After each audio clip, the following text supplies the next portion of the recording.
일본 여성 최초 총리가 탄생했죠. 다카이치 사나에. 전 세계가 드디어 일본도 변하는구나 했습니다. 근데 이 여자 정작 자기 나라 왕실에는 여자를 절대 못 앉히겠다고 아주 그냥 못을 받고 다니고 있어요.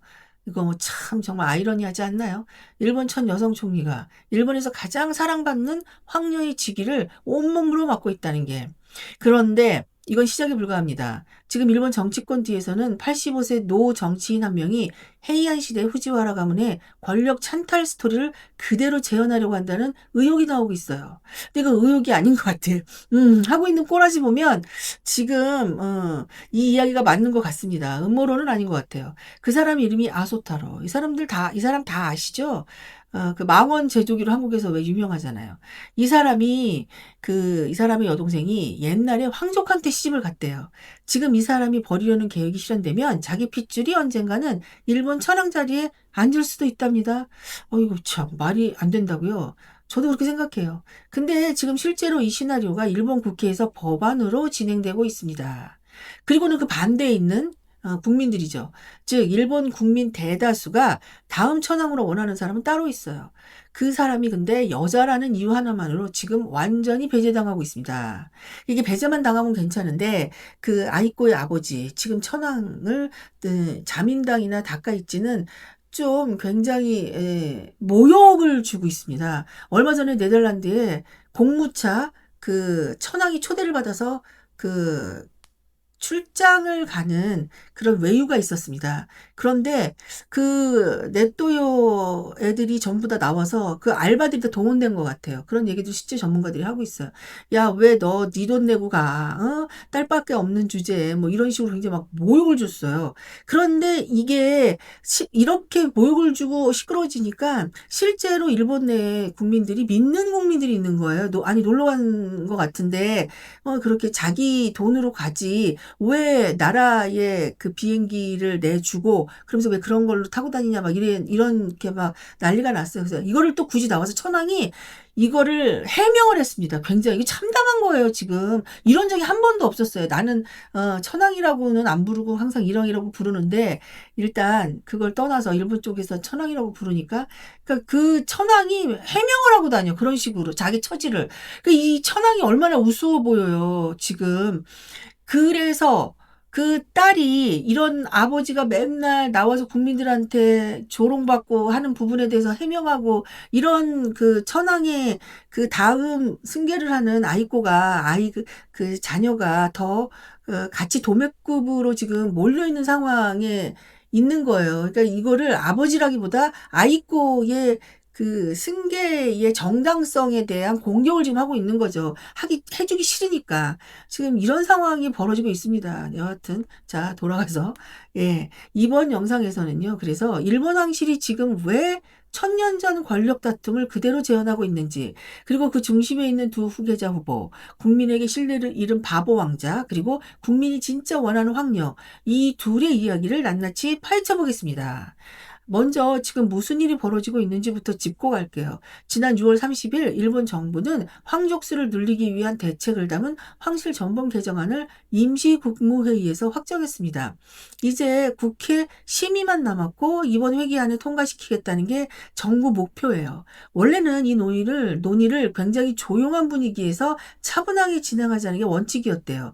근데 지금은 막 정반대예요. 아주 아수라구판이 됐어요. 완전히 정쟁의 도구가 되어버렸습니다. 가장 결정적인 장면이 있었는데요. 열린여당인 자민당과 유신회가 개정안에 합의하기 직전 갑자기 유신회가 딴지를 걸고 나온 거예요. 유신회가 문제 삼은 건 딱 두 가지였어요. 첫 번째, 여성 황족이 결혼한 뒤에도 신분을 유지하게 하는 조항. 이건 좀 설명을 드리자면 일본의 황족 중 천황의 직계에 왕자들은 결혼을 해도 왕족의 지위를 계속 이어가는데 공주들은 결혼을 하면 황족법에 의해 법상 왕족의 지위를 잃고 결혼한 순간 민간인이 됩니다.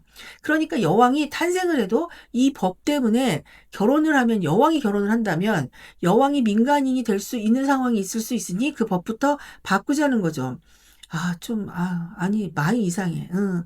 둘째, 옛 황족 가문에서 양자를 드릴 때 15세 이상이라는 나이 제한을 두는 게 이상하다는 거죠. 그러니까 지금의 아이코 상황처럼 옛날에는 지금은 현대이기 때문에 무슨 뭐 양자를 들여서 왕위를 계승시키고 이런 절차가 없겠죠. 그런데 옛날에는 그런 절차들이 있었다는 거예요. 내가 아들이 없으면, 천황에게 아들이 없으면, 딸만 있으면, 다른 뭐 조카나 이런 아이들을 그 다른 가문에서 황족 중에 입양을 받아서. 근데 그게 15살 이상이야만 된다라는 법이 있었던 거예요. 지금까지도요. 그러니까 이 15세 이상이라는 나이 제한을 두는 게 이상하다는 거. 이렇게 해서 두 가지 조항에 태클을 걸고 넘어갔어요, 유신혜가. 자, 이게 결국 근데 수적으로 밀린 유신혜는 자기 주장을 접고 개정안 통과를 우선하기로 하고서 물러섰습니다. 근데 여기서 진짜 흥미로운 부분이 나와요. 정부 자민당은 막판에 입장을 슬쩍 바꿨습니다. 양자로 들어온 남성 본인한테는 황위 계승 자격을 안 주지만 그 사람 자녀가 아들이면 계승 자격을 주겠다는 거예요. 그러니까 지금 들어온 양자는 안 주지만 그 양자가 들어와서 아들을 또 낳으면 그 아들한테는 주겠다는 거야. 이게 보면 왜 이렇게 법을 갖다가 막 꽈, 베베베베베, 어? 이거 이렇게 해야만 하는 이유가 있는 거 아닌가? 라는 의심이 들죠. 그렇습니다. 무슨 말인지 감 오시나요? 저는 잘 모르겠어요. 예. 하여간, 지금 데려올 양자 한 명이 문제가 아니라 그 사람의 다음 세대까지 이미 설계가 끝나 있다는 얘기예요. 이상하잖아요, 이거? 그러니까 이 시나리오를 주도해 온 인물이 바로 자민당 아수타로 부총재입니다. 그런데 최근 일본 정치권에서 이 사람을 두고 아주 의미심장한 비유가 나와요. 헤이안 시대의 후지와라 가문 같다는 겁니다. 그 후지와라 가문이 누구냐면요. 일본 역사에서 막 딸들을 계속 왕실에 시집 보내. 예, 그래서 그 사이에서 태어난 아이를 친왕으로 즉위시키는 방식으로 막 수백 년간 권력을 독점했던 가문이에요. 그러니까 막 이래라 저래라 막 그냥 다 주물렀던 그런 가문이었습니다. 실질적으로 천황제에서 나라를 주무른 거죠.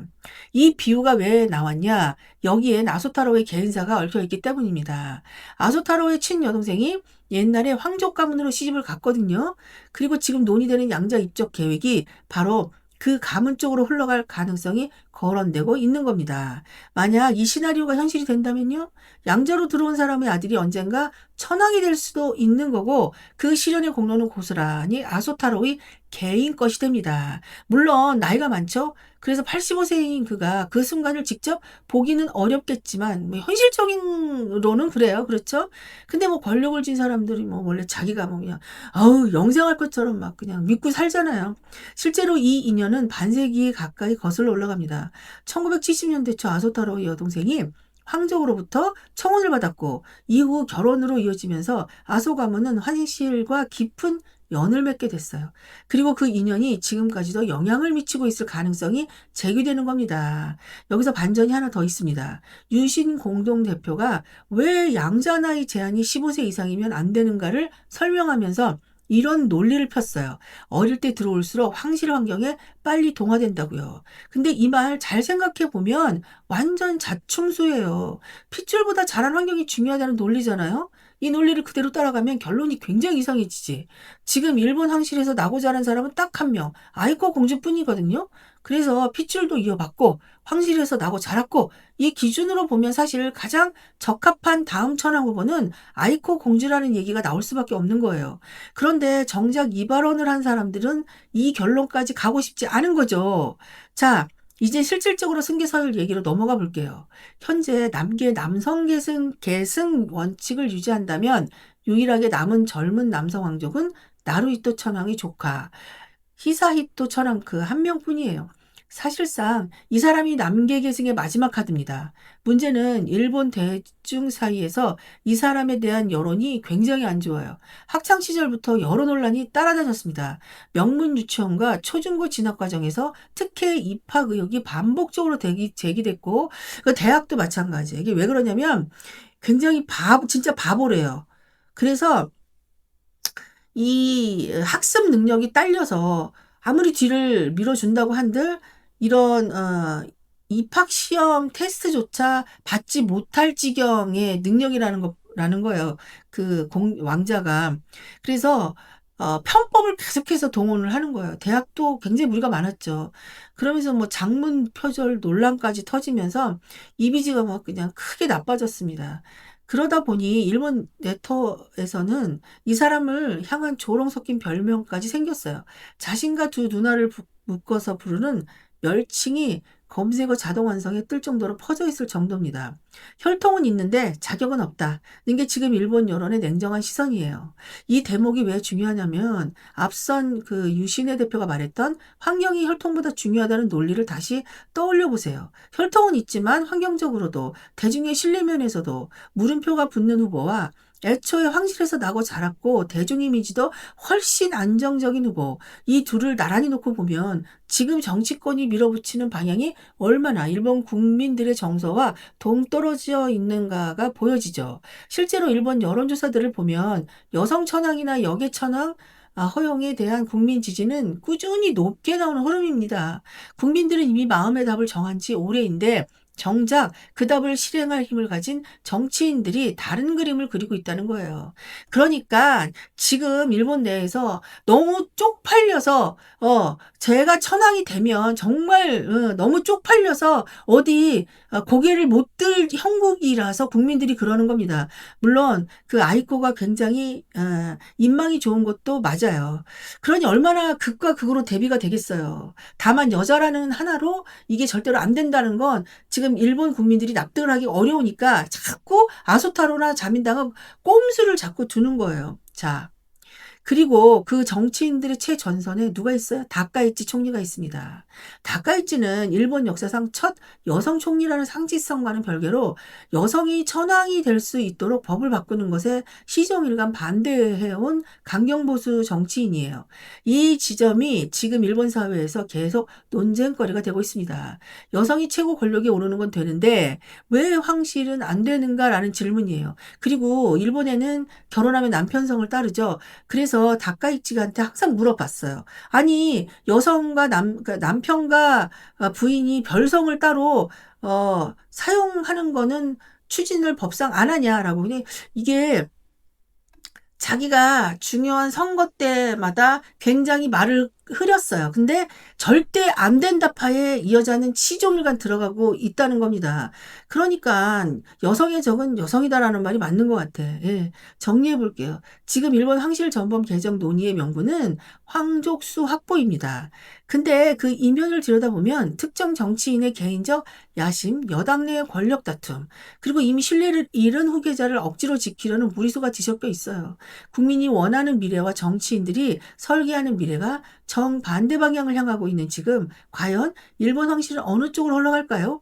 이 법안이 실제로 국회를 통과할지, 그리고 아이코 공주에게 정말 기회가 올지, 뭐 나야 누가 되던지. 시청해 주셔서 감사합니다.